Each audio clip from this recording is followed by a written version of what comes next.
Fala pessoal, tudo bem com vocês? Sejam todos muito bem-vindos ao Ronda Esportiva nessa sua quarta-feira, dia 18 de junho de 2025, e a gente sempre aqui batendo um papo sobre futebol, sobre esporte como um todo, com cada um de vocês que nos acompanha. Desde já a gente agradece o carinho por vocês estarem com a gente aqui todos os dias. Vamos começar falando do Super Mundial de Clubes da FIFA. Lembrando que temos 4 equipes brasileiras no Super Mundial. O Nicolas já colocou na tela aí. É muito importante para as equipes brasileiras. Terminamos a primeira rodada da fase de grupos sem que nenhuma equipe brasileira tenha perdido. Ou seja, as 4 equipes brasileiras estão invictas na competição, mesmo enfrentando equipes europeias. A gente não viu equipes brasileiras, pelo menos até o momento, serem derrotadas. E detalhe, o Palmeiras, que enfrentou o Porto e empatou em 1-1, se tivesse justiça no futebol, era para o Palmeiras ter vencido essa partida, porque o Palmeiras jogou muito melhor que a equipe do Porto e merecia sim ter vencido esse jogo, mas no final acabou 0-0. Botafogo venceu o Seattle Sounders por 2-1, o Flamengo venceu o Esperance da Tunísia por 2-0 e o Fluminense empatou ontem à tarde com a equipe do Borussia Dortmund da Alemanha. Esse jogo sim, se tinha um jogo que era para um brasileiro sair vencedor, foi ontem esse jogo dentro do Fluminense, dentro do Borussia Dortmund, porque foi um verdadeiro amasso o que o Fluminense fez contra a equipe alemã. Foi impressionante, assim, se tivesse com o pé calibrado, o Fluminense teria saído com pelo menos 2-0. Eu acho que seria, no mínimo, o resultado mais justo para, dado o volume de jogo que a equipe do Fluminense teve diante do Borussia Dortmund. E veja, né? Equipes europeias, que sempre a gente dizia, não, a distância da equipe europeia para a equipe sul-americana ou de outros continentes é muito grande. Pelo menos nessa primeira rodada do Mundial de Clubes, não é o que tem se apresentado. Lógico que as equipes brasileiras ainda não enfrentaram as equipes número 1, tops, vamos dizer assim, do continente europeu. Lógico que o Borussia Dortmund, a meu ver, é sim uma equipe de primeira ou no máximo segunda prateleira do futebol europeu, mas foi impressionante o apavoro que o Fluminense deu no Borussia ontem. Mas então vamos ter, por exemplo, o Botafogo jogando com o PSG, e a gente pode ter uma dimensão maior se realmente existe uma distância do futebol europeu para o futebol sul-americano ou se é só uma ilusão que temos de momento. Ao longo dessa competição a gente vai ter essa constatação aí. Um detalhe importante que eu até selecionei aqui, trouxe pra gente, é que nas partidas envolvendo equipes brasileiras, jogadores brasileiros foram eleitos os melhores em campo. O Nicolas vai colocar na tela aí, por exemplo, no jogo entre Palmeiras e Porto, o Estevão do Palmeiras foi eleito o melhor jogador em campo. No jogo entre Botafogo e Seattle Sounders, o Igor Jesus de Botafogo foi eleito o melhor em campo. Flamengo e Esperance, o Arrascaeta foi eleito o melhor em campo. E no jogo entre Fluminense e Borussia Dortmund, o John Arias foi eleito o melhor jogador da partida. Então a gente vê, nas 4 partidas envolvendo equipes brasileiras, 4 jogadores brasileiros foram eleitos os melhores em campo. Então a gente vê que as equipes aqui do Brasil foram superiores às equipes que foram os adversários nas partidas pelo menos, né, dessa primeira rodada da fase de grupos do Mundial. Nicolas, coloca na tela a classificação. Lógico que tá tudo muito no começo, né? Mas assim, só pra gente ter uma noção de como estão as coisas aí, tá? Então, no grupo do Palmeiras, o Al-Ahly lidera com 1 ponto, o Inter Miami também tem 1 ponto, Palmeiras 1 e o Porto 1. Detalhe, aí na realidade tá todo mundo empatado em tudo, porque as 2 partidas desse grupo terminaram 0-0. Portanto, essa classificação aí ela é fictícia, né? Tá todo mundo empatado com 1 ponto, nenhum gol feito, nenhum gol tomado, 0 gol de saldo. Então, na realidade, nesse grupo do Palmeiras aí, tá todo mundo empatado. No grupo do Botafogo, que é o grupo do lado direito ali, o PSG lidera com 3 pontos, o Botafogo é o segundo também com 3, Seattle Sounders é o terceiro sem nenhum ponto, o Atlético de Madrid é o último também sem nenhum ponto somado. Nesse grupo sim, a posição está correta, porque o PSG venceu seu jogo por 4-0, e aí, se eu não me engano, foi 4-0 mesmo contra o Atlético de Madrid, e aí sim, o PSG está na frente do Botafogo no saldo de gols, porque o Botafogo venceu seu jogo só por 2-1. No grupo do Flamengo é mais ou menos a mesma coisa. Chelsea e Flamengo estão empatados na primeira colocação com 3 pontos, enquanto o Esperance e o Los Angeles estão sem nenhum ponto somados até o momento. Eu digo isso porque tanto o jogo do Chelsea como o jogo do Flamengo, essas equipes venceram por 2-0, mesmo placar. Então, por isso, Flamengo e Chelsea estão empatados ali na primeira posição. Já no grupo do Fluminense, o Mamelodi Sundowns lidera com 3 pontos, Borussia e Fluminense estão empatados em segundo lugar com 1 ponto, porque empataram em 0-0, né? Então tá todo mundo empatado ali. E o Ulsan Hyundai está sem nenhum ponto somado, é o lanterna da competição. Então tá aí, né? O panorama, pelo menos a classificação de momento do Mundial de Clubes, e a gente tá vendo aí as equipes brasileiras, pelo menos nessa primeira rodada, desempenhando um bom futebol, não tá fazendo vergonha a ninguém. Se alguém imaginou que o futebol brasileiro ia fazer vergonha, bem longe disso, estamos tendo partidas muito equilibradas e, como eu disse, né, as equipes brasileiras se sobressaindo, pelo menos nessa primeira rodada. Tô fazendo questão de frisar que é a primeira rodada, que pode acontecer muita coisa ao longo da competição, mas é muito importante a gente destacar isso aí. Quais os próximos jogos das equipes brasileiras? Nicolas colocou na tela. O Palmeiras enfrenta o Al-Ahly na próxima... Aliás, amanhã, né? Amanhã, 13 horas, amanhã, 1 da tarde, em Nova Jersey, o Palmeiras enfrenta o Al-Ahly.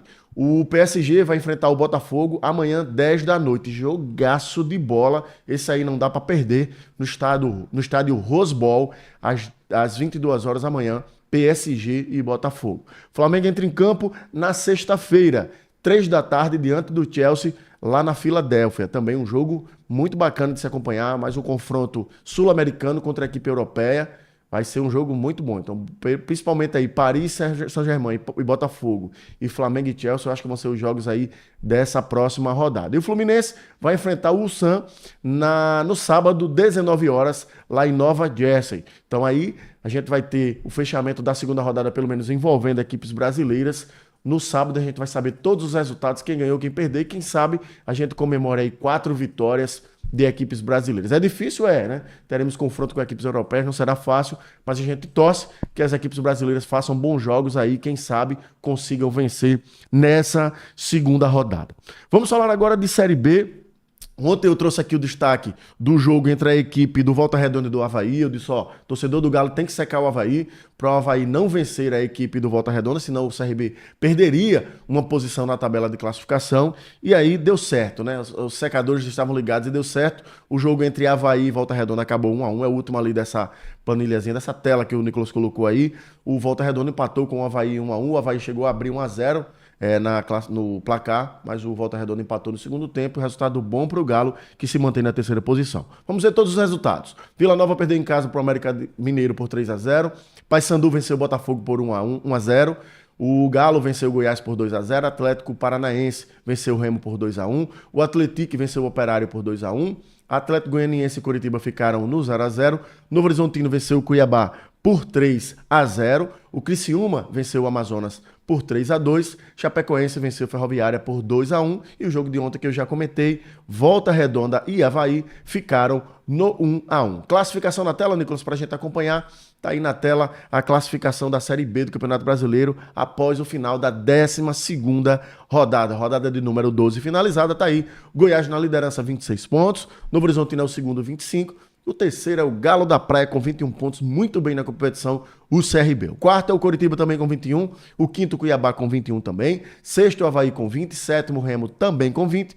o oitavo é Chapecoense com 19, o nono é o Atlético Paranaense com 17, o 10º América Mineiro com 16, 11º Vila Nova também com 16, 12º o Criciúma com 15, o Vila Nova é o 11º, tá? 12º o Criciúma com 15, 13º Ferroviária também com 15, 14º o Atlético Goianiense com 15 pontos, 15º o Operário com 14, 16º Volta Redonda com 11 pontos, 17º Botafogo de São Paulo com 10, 18º o Amazonas também com 10, 19º o Atlético com 9 e o 20º é a equipe do Paysandu com 7 pontos somados até o momento. Eu estava tentando estudar aqui o Galo da Praia, entender esse CRB nessa pontuação. O CRB tem aí, tá na terceira posição com 21 pontos, e eu queria entender como se deu essa pontuação do CRB jogando dentro e fora de casa. Eu separei uma tela, o Nicolas vai colocar pra gente acompanhar aí, coloca aí, Nicolas, por favor, a próxima tela, tá aí, eu fiz um recorte do desempenho do CRB jogando em casa e do desempenho do CRB jogando fora de casa. A gente vê que é uma diferença muito grande. Aquele númerozinho que tá meio rosado ali, ou vermelho ali, circulado, é a pontuação que o CRB fez jogando em casa ou fora. Por exemplo, em casa o CRB fez 16 dos 21 pontos. Fora de casa, o CRB só fez 5 pontos. Detalhe, se a gente entender essa telinha aí. Vamos lá. Primeiro, acompanhando o desempenho em casa.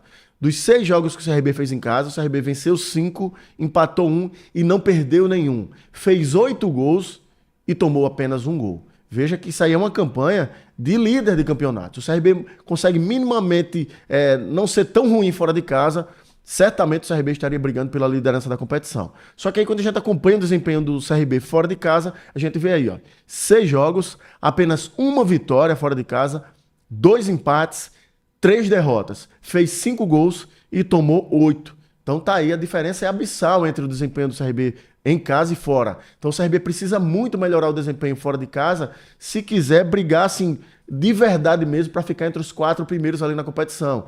Tenho certeza absoluta que a comissão técnica do Galo já está acompanhando esses números, né? E está passando para os jogadores que a equipe precisa jogar fora de casa bem, porque é impressionante. Em casa, o CRB é praticamente imbatível. O CRB enfrentou, por exemplo, o líder Goiás na última rodada, não deu a menor chance para o Goiás vencer a partida. Ganhou com autoridade, parecia que o líder era o CRB, que o Goiás estava vindo aí por meio de tabela. Mas não, então foi uma imposição muito grande do CRB diante da equipe do Goiás, só que quando chega fora de casa o CRB não consegue manter minimamente o desempenho. É lógico, é óbvio que a gente não vai ver uma equipe tendo o mesmo desempenho em casa e fora. É lógico que fora de casa a tendência é que o desempenho seja pior, porém não pode ser tão distante do desempenho em casa para que a equipe do Galo tenha fora. Como eu disse, são 16 pontos conquistados em casa e apenas 5 fora. Para a gente ser um número razoável, pelo menos metade, que o CRB tivesse pelo menos 8 pontos conquistados fora de casa. Ou seja, mais uma vitória, né? Porque aí o Galo estaria empatado na liderança com a equipe do Goiás. Então, eu acho que é isso que o Galo precisa melhorar se quiser efetivamente brigar pelo acesso e brigar aí pelas primeiras posições da Série B. Próximo jogo do Galo, o Nicolas vai colocar na tela, já é um desafio fora de casa. Aí, vamos dizer, é uma chance que o CRB tem de tentar mudar esse panorama aí de jogos fora de casa e conseguir mais uma vitória, que seria a segunda jogando fora dos seus domínios, né? O Galo enfrenta a equipe da Ferroviária no próximo sábado, 8h30 da noite, lá no estádio Jorge Ismael de Biase, no interior de São Paulo. Então, sábado, dia 21, 8h30 da noite, o Galo joga fora de casa contra a Ferroviária. É o próximo jogo do Galo da Praia. Desde já fica a nossa torcida para que o CRB vença e permaneça aí no G4 da competição. Vamos falar agora, para a gente encerrar, do CSA. O CSA já começou a venda de ingressos para o confronto contra o Vasco. Tem muito torcedor reclamando que o preço está salgado. Porém, pessoal, façam o sócio-torcedor, é isso que eu sempre digo. Faça o sócio-torcedor do CSA, faça o sócio-torcedor do CRB, do Asa, das equipes alagoanas, porque você não vai ter dor de cabeça. O CSA, o CRB pode jogar com quem quiser, que você que é o sócio-torcedor pagando a sua mensalidade, você vai entrar sem pagar nada além disso. Então tá aí, os preços efetivamente estão um pouquinho salgados, mas é um jogo, assim, que acontece uma vez no ano, né? E olhe, né? Muitas vezes, tá um bom tempo, o CSA não chegava a essa fase da Copa do Brasil. Então teremos CSA e Vasco na quarta-feira, dia 30 de julho, é lá no final de julho ainda, tá, gente? Não é de junho, não.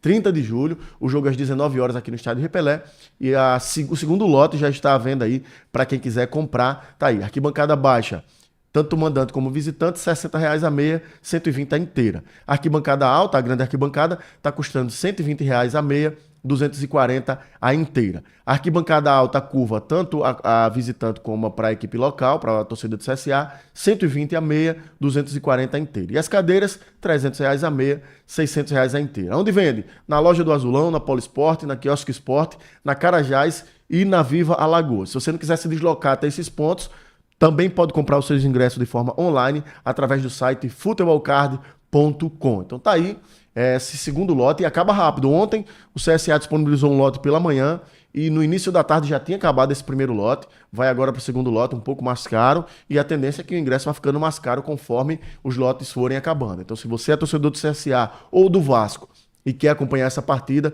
corra, compra logo o seu ingresso para não pagar mais caro do que já está o preço dos ingressos de CSA e Vasco. Por hoje é só, meus amigos. Um grande abraço a todos. Amanhã eu estou de volta trazendo muita informação do esporte para todos vocês. Um grande abraço, meus queridos. Valeu!